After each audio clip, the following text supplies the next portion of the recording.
Cousin Scoffed, you left me your place, so stop accusing me of taking anything.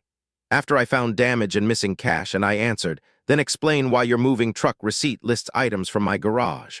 I knew something was wrong the moment I opened the front door and smelled cigarette smoke in a house where nobody in my family smoked. I had been away for 9 days. The house was supposed to be empty the entire time. At least that was the arrangement. My cousin, Darren, had been staying there temporarily because the house belonged to me, and I had agreed to let him use it while he figured out his next move. He was supposed to be packing quietly and leaving by the end of the month. Instead, I walked in on a Thursday afternoon and found one of the living room blinds hanging crooked, the carpet stained near the kitchen, and the back door not fully latched. I remember standing there with my grocery bags still in my hands, listening to the refrigerator hum and trying to convince myself that I was overreacting. The house had belonged to my aunt before she died. She had left it to me because I was the only person in the family who had helped her manage the mortgage, insurance, property taxes, and repairs during the last few years of her life. The will was clear. The deed had been transferred into my name. I had the probate paperwork. I had the closing documents. I had the insurance policy. There was nothing ambiguous about ownership. What was complicated was my family. Darren had always been the relative everyone described as unlucky. He had lost jobs. He had gotten behind on rent. He had borrowed money from different family members. He had a talent for making every bad situation sound temporary. When he told my mother he was about to lose his apartment because his roommate had moved out, she called me and asked whether he could stay in the house for a few weeks. I said yes because I honestly believed a few weeks would actually be a few weeks. I did not expect to become suspicious of him. I did not expect to check bank records because of him, and I definitely did not expect to find out that he had been moving my belongings out of the garage while telling everyone I had given him the place. When I first stepped into the kitchen, I noticed a frying pan sitting in the sink. That sounds stupid, but it bothered me because I had left the kitchen spotless.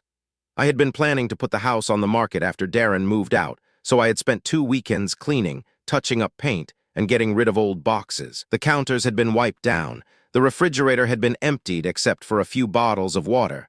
The stove had been cleaned. Now there were grocery receipts on the counter and a half-empty carton of eggs in the refrigerator. I set my bags down. I checked the thermostat. It was set much lower than I had left it.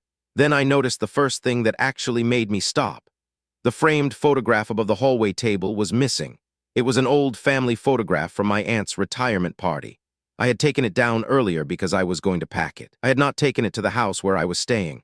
I knew that because I had taken a picture of the wall before leaving, partly because I was keeping a record of the condition of the house.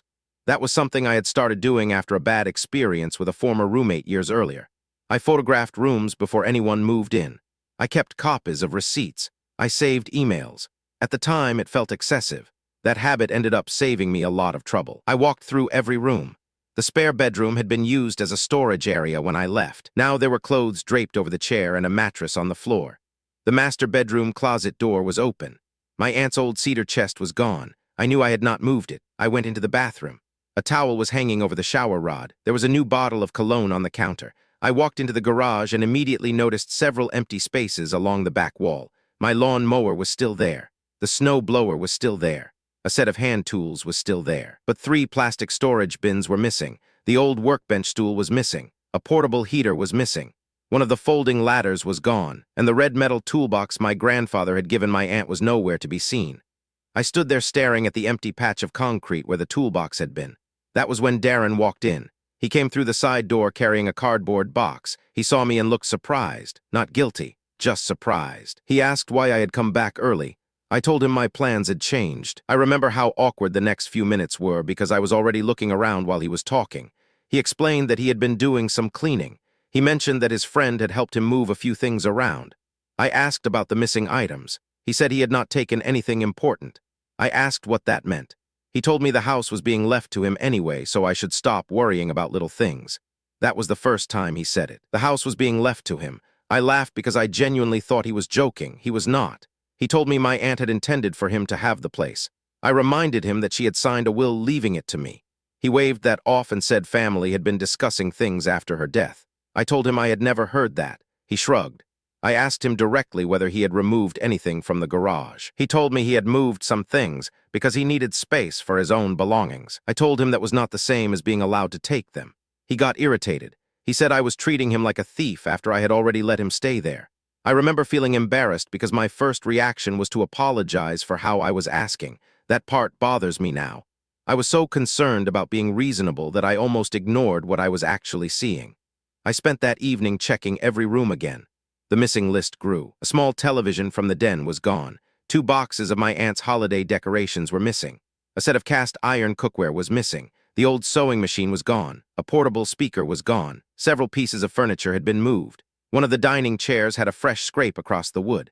There was a dent in the wall beside the garage door. The garage itself looked like someone had been sorting through everything and taking only what they wanted. That night, I barely slept. I kept thinking about Darren's sentence. The house was being left to him anyway. I decided to check the probate file the next morning. I knew exactly where I had saved the documents. I opened the scanned copy of the will and read it twice. My aunt had left the house to me, not Darren, not the family, me. She had also left Darren a modest cash inheritance. He had received it months earlier.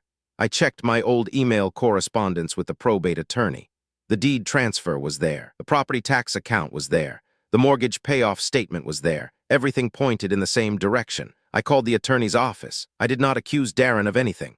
I simply explained that I was dealing with a family member who was staying in the property and was now claiming ownership. The attorney reviewed the file and told me the same thing I already knew. I was the legal owner. He also advised me not to remove Darren's belongings myself, not to shut off utilities, and not to turn the situation into a physical confrontation. He told me to document everything and communicate in writing. That advice changed how I handled the rest of the situation. I had been treating the problem as a family disagreement. From that point forward, I treated it like a property dispute. That did not mean I suddenly became cold. It meant I stopped relying on memory. I started making a spreadsheet. Date, item, location, condition, photograph, last known possession. I photographed every room. I photographed the walls. I photographed the floors. I photographed the garage. I took pictures of the empty spaces. I saved the original photos with the date attached. I also went through old pictures on my phone. That was when I found something I had almost forgotten. 6 weeks before Darren moved in, I had taken a photo of the garage because I was looking for a box. The photo showed the red toolbox, the folding ladder, the heater, the missing bins, the workbench stool. The picture was not perfect, but it was enough to show everything had been there. I kept thinking that perhaps I was making too much of it. Maybe Darren had moved things to a storage unit. Maybe he thought he had permission. Maybe the family conversation I knew nothing about had actually happened. So I asked my mother whether she had ever been told that my aunt intended Darren to have the house. She became uncomfortable. She said there had been discussions when my aunt was sick. I asked what kind of discussions. She said my aunt had sometimes complained that Darren needed a stable place to live. That was not the same thing. My mother admitted she had assumed my aunt might change the will. She had not realized the will stayed unchanged. Then my mother said something that bothered me more. She told me Darren had been telling relatives for months that the house was his. I asked why nobody had told me. She said everyone thought I already knew. I did not. That night, Darren texted me that he would be moving out within 2 weeks. I thought that was good news. Then he added that he was taking the furniture because it was part of what my aunt had left him. I replied that I needed an itemized list of anything he believed belonged to him. He did not respond. The next morning, I went to the house before work. Darren was not there. The garage door was open. A pickup truck was parked halfway inside. There were cardboard boxes stacked along one wall. I called him. He said he had started moving. I told him we needed to stop until we clarified what belonged to whom. He became angry. He said I was trying to keep him from getting his property. I told him I had no issue with him taking his belongings. I only objected to things that belonged to me. He told me I was becoming paranoid. That word stuck with me. For a few hours, I wondered if maybe I was. Then I noticed the family photograph from the hallway sitting in one of the boxes. I took a picture. The box was labeled with a handwritten list. The photograph was listed as part of the contents. That did not prove Darren had stolen it. It proved he believed he could take it. I asked him later why my aunt's belongings were in a box labeled for his move. He said she had given them to him. I asked if he had anything in writing. He said no. That became the pattern. Whenever I asked for something concrete, he gave me a version of a conversation nobody else seemed to remember. Over the next few days, I started talking to people who had been around my aunt near the end of her life. Not because I wanted to build a case against Darren. I wanted to understand where his belief had come from. My aunt's longtime friend said she had never heard my aunt say she was leaving the house to Darren. A former neighbor said my aunt had spoken about me managing the property. My uncle remembered my aunt being very specific about the house going to me. Nobody had heard of a change to the will. Then I remembered the cash. My aunt had kept some emergency money in a small envelope inside a locked drawer in her bedroom. It was not a huge amount. It was a few $1,000s. She had told me about it because she wanted someone to know where it was in case she needed it for medical expenses. After she died, the envelope was counted during the estate process. I had written down the amount. The cash stayed in that drawer until I deposited part of it into the estate account. But I had left a smaller amount in the house for repairs. I had forgotten about it. When I remembered, I went back and checked. The envelope was gone. I searched everywhere. Nothing. I checked my estate notes. The amount was documented. I had a photo of the envelope from months earlier because I had photographed the contents of the drawer while organizing paperwork. I could have blamed Darren immediately, but I did not. Maybe I had moved it. Maybe someone else had. Maybe I remembered the amount wrong. I started checking old bank statements. The records showed that the documented cash had not been deposited with the rest. That meant it had remained in the house. I told my attorney about it. He advised me to make a formal record and not confront Darren about the cash alone. He also recommended that I send a written notice ending Darren's permission to occupy the property after the agreed move-out date. I did. Darren responded with a long message accusing me of trying to steal his inheritance. I kept the message. He said he had proof that my aunt wanted him to have the property. I asked him to send it. He sent me a photograph of an old handwritten note. I looked at it for several minutes. It was written in my aunt's handwriting. It said something about wanting Darren to have a place where he could get back on his feet. I felt my stomach drop. For the first time, I wondered whether I really had misunderstood something. Then I looked more closely. The note did not say she was giving him the house. It was a grocery list on the back of an old piece of notebook paper. The sentence was vague and emotional. It was not a legal document. I sent it to the attorney. He agreed that it did not alter the will, but he also told me something important. Darren could genuinely believe the note meant more than it did. That mattered because I had been thinking of him as someone knowingly trying to take the house. It was possible he had convinced himself he was entitled to it. That did not excuse taking my belongings. It did explain why arguing about intentions was getting nowhere. So I stopped doing it. I focused on facts, the move-out date, the condition of the property, the missing items, the photographs, the documents, the records, the receipts, the messages. 3 days later, I came home from work and found the garage almost empty. The red toolbox was gone, so was the folding ladder. The television was gone. The sewing machine was gone. Several boxes were gone. Darren had not told me he was moving that day. I checked the driveway. There were tire marks. I checked the security camera. The camera had been unplugged. That was the first moment I felt genuinely angry. Not suspicious. Not confused. Angry. I stood in the garage holding the disconnected camera cable and realized I had been trying too hard to give Darren the benefit of the doubt. I called my attorney. He told me not to go after him. He told me to preserve the camera system records if any cloud footage remained, photograph everything again, and make a police report if I believed property had been taken without permission. I made the report. It felt awful. He was my cousin. My family was going to hear that I had reported him. I knew that. Part of me hoped he would simply return the items before anything got worse. He did not. Instead, my mother called me crying. She said I was humiliating Darren. She said the family should handle things privately. I asked her whether she had asked him where my belongings were. She said she had. I asked what he told her. She said he believed the items were included with the house. I told her the house did not come with a free inventory of everything inside it. She got quiet. Then she told me Darren had been telling people that my aunt promised him the place years ago. I asked whether she believed him. She said she did not know what to believe. I told her I did not either. But I knew what was missing. The police report did not immediately result in an arrest or anything dramatic. An officer took the information, photographed some of the remaining items, and told me the documentation would matter if the dispute escalated. That was it. It was frustrating because emotionally I wanted something decisive.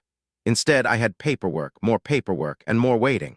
A week later, Darren emailed me a list of items he had taken. He claimed they were his. Several were things I had documented as mine. The red toolbox was on the list. The folding ladder was on the list. The sewing machine was on the list. The television was on the list. The cast iron cookware was on the list. Family photograph was on the list. He also listed the portable heater, the storage bins, and several small power tools.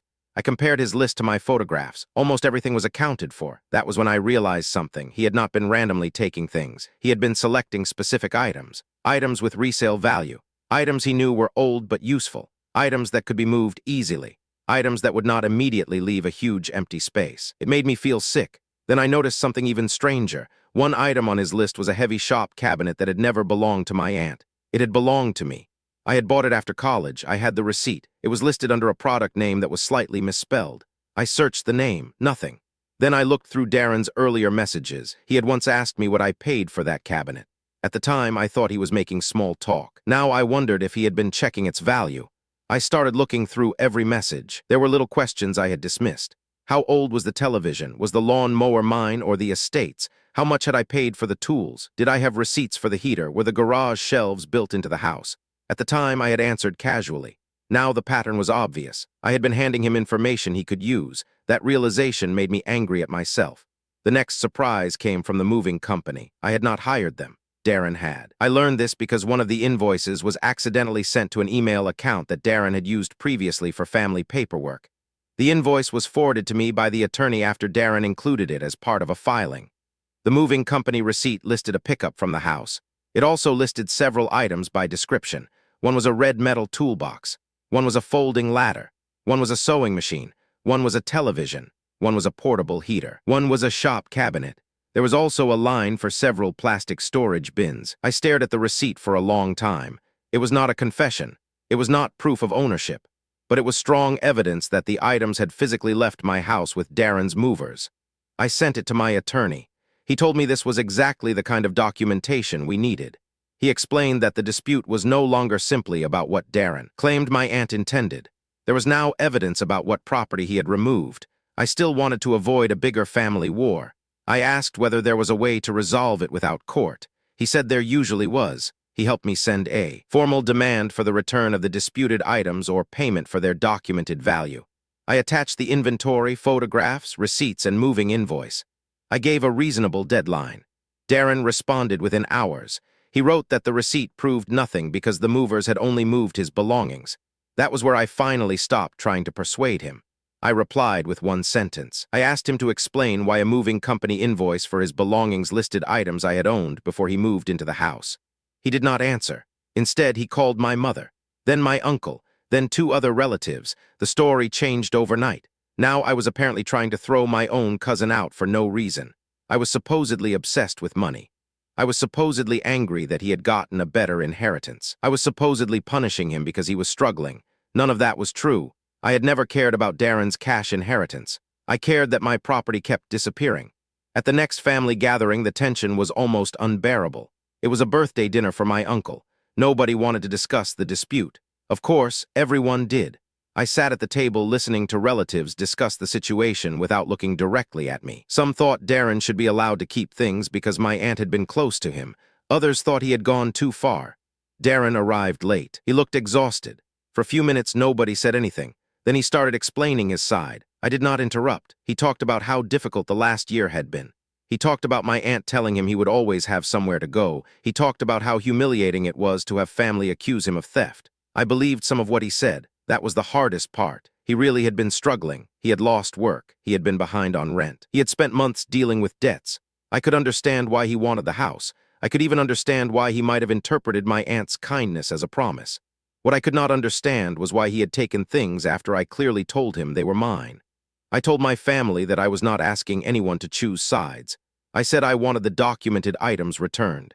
I said I had no interest in embarrassing Darren. I said I would have preferred to solve everything privately.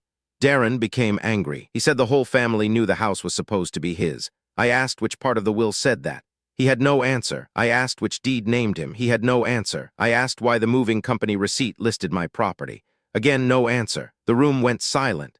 Darren looked at the table. I did not feel victorious. I felt tired. That was the first time I understood that the goal was not to win the argument. The goal was to stop arguing. The family eventually left. My mother stayed. She apologized for not checking the facts before believing Darren. Then she admitted something else. Months earlier, Darren had asked her whether I would ever sell the house. She had assumed he was planning ahead. Now she wondered whether he had known for a long time that the property would belong to me. That question stayed with me. The next morning, I received another message from Darren. He said he was willing to return some items, but insisted others were his. I had my attorney respond. Dispute narrowed to a handful of items.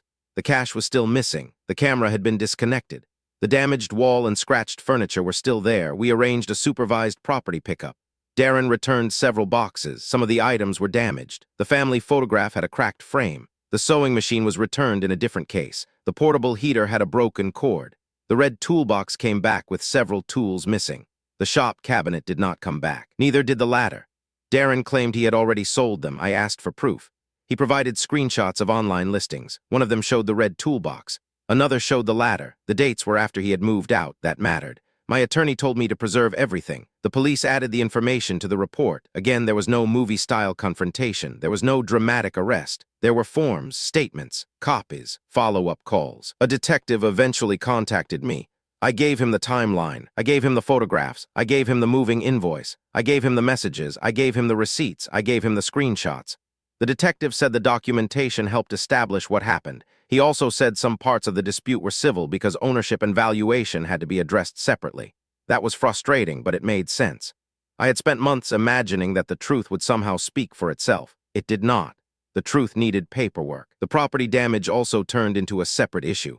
My homeowner's insurance would not cover everything because there was no qualifying covered event.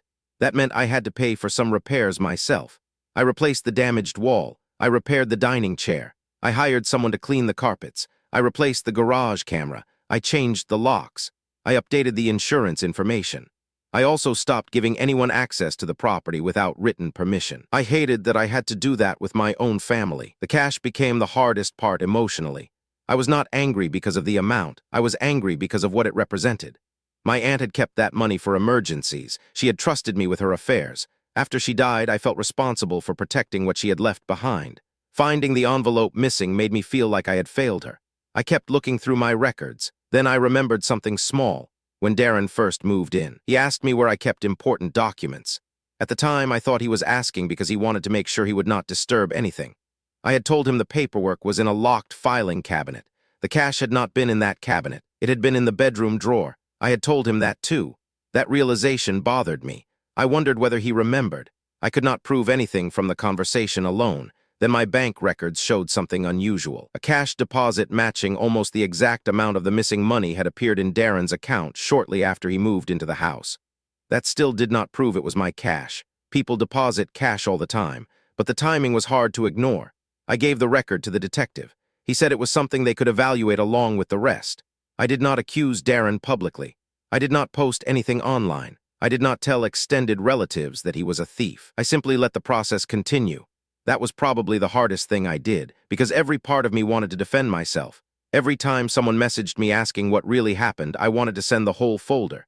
Instead, I said there was an ongoing dispute and I was handling it through the proper channels. That sounded boring.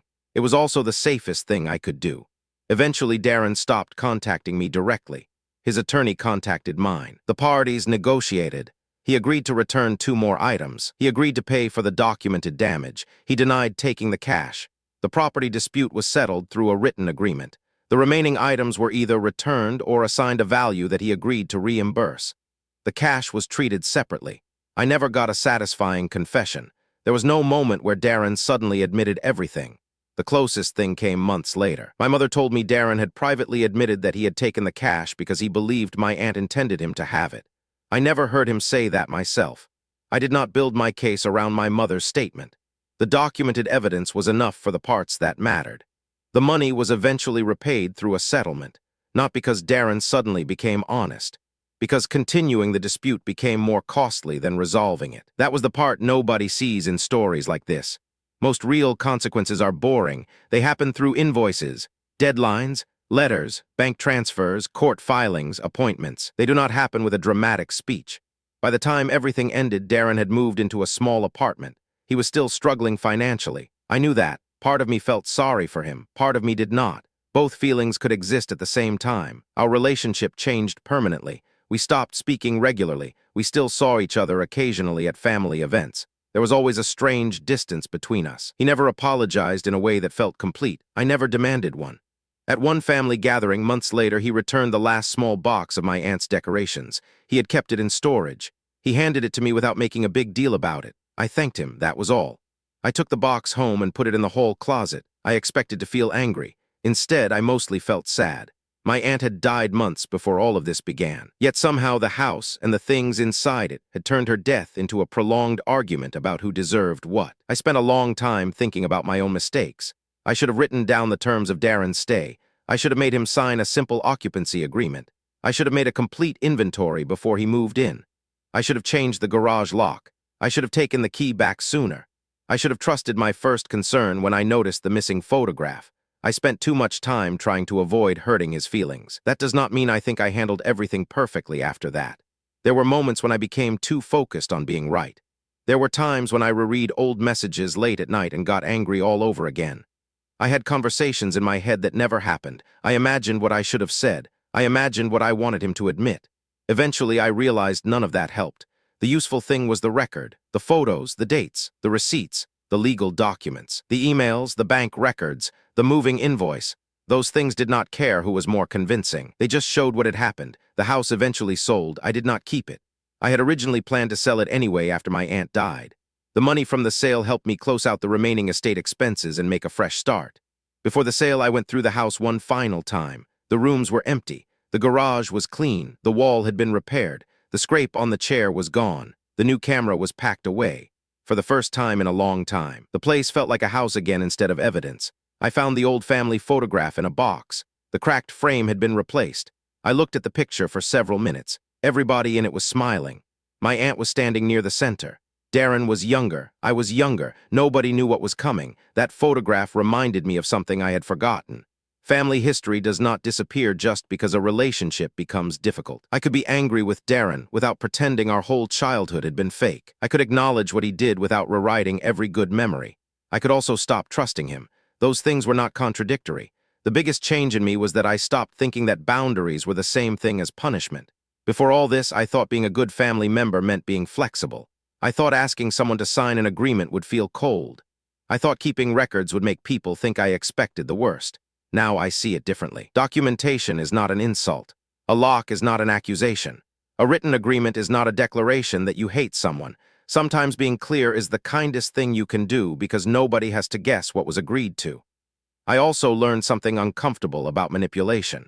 The most effective manipulation I experienced did not look like someone standing over me and threatening me. It looked like guilt. It looked like a struggling relative, making me feel cruel for asking ordinary questions. It looked like other family members saying I should just let things go. It looked like people telling me that keeping the peace mattered more than keeping records. I almost listened. The reason I did not was because I had pictures. That sounds ridiculous. But when memories conflicted, the pictures gave me something solid. When stories changed, the emails stayed the same. When Darren said he had not taken certain things, the moving receipt existed. When he said the house belonged to him, the deed existed. When people repeated what they thought my aunt wanted, the will existed. That is, what eventually settled the dispute. Not a perfect argument, not a clever comeback, not revenge. Evidence. Months later, my mother told me she had finally asked Darren about the house directly. She said he admitted he had convinced himself that my aunt's promise mattered more than the legal documents. He felt that because I had more financial stability, I did not need the house as much as he did. That explanation bothered me because it was probably the most honest thing anyone had said about the entire situation. Darren had built a story in his head where taking things did not feel like stealing. He saw the house as something that should have been his. Once he believed that, every object inside became easier to justify. I did not agree with him, but I understood him a little better. Understanding someone is not the same as excusing them. I think that distinction is what allowed me to finally let go of the anger. The last time I saw Darren, we were both at a family holiday dinner. We sat at opposite ends of the table. There was no argument. There was no confrontation. At one point, someone mentioned how quickly the year had gone. I remember looking around the room and realizing how much had changed. The house was sold. The estate was closed. The property dispute was over. The missing money had been repaid. The family had adjusted. Some relatives still sided with Darren, others did not. Nobody really wanted to discuss the details anymore. I was okay with that. I did not need everyone to agree with me. I had spent enough time trying to prove I was not the villain. The people who mattered had seen the documents. The rest could believe whatever they wanted. That was another lesson I learned. There is a point where defending yourself becomes its own kind of trap. You start collecting arguments instead of living your life. I did not want to do that. So I stopped explaining. I kept the records. I finished the paperwork. I sold the house. I paid the bills. I moved forward. And I never again let a family promise exist only in conversation when property or money was involved. Looking back, the sentence from Darren that started this whole mess still bothers me. He had looked at me like I was being ridiculous and insisted that the house was his. Then I found the moving company receipt listing my belongings. At the time, I thought the receipt would be the final piece that proved I was right. It was not. It was simply one more piece of a much larger record. The real reason I came out of the situation okay was that I did not let myself get dragged into proving who could shout the loudest. I documented the house. I checked the records. I followed the legal process. I saved the messages. I let other people do their jobs, and eventually the facts became harder to ignore than the story Darren had been telling. I did not get everything back. I did not get an apology that made everything feel better. I did not restore the relationship we had before. Some losses do not have clean endings, but I kept my property. I protected my aunt's estate. I got the damage addressed. I got the disputed money resolved. And I stopped carrying responsibility for a problem I did not create. That is probably the part I am most grateful for. For a while, I thought standing up for myself meant becoming tougher. It turned out it meant becoming calmer. I did not need to catch Darren in a lie. I did not need to corner him. I did not need to humiliate him. I just needed to stop arguing with what the records were already showing me. And once I finally did that, the situation became much simpler. Not easier, just clearer. I still have the original photos of the garage saved on an external drive. I still have the scan of the moving receipt. I still have the probate documents. I still have the old emails. I have kept all of it, not because I expect another fight. Hopefully I never have one. I keep it because the whole experience taught me that when emotions become complicated, memory becomes unreliable, and family loyalty can make people fill in the blanks however they want. Paper does not get embarrassed. A timestamp does not feel guilty. A bank statement does not care whose feelings are hurt. And sometimes the most powerful thing you can say to someone who insists you are imagining the problem is not another argument at all. Sometimes it is simply asking them to explain what the record in front of you means. That was all I did, and eventually I did not have to say anything else.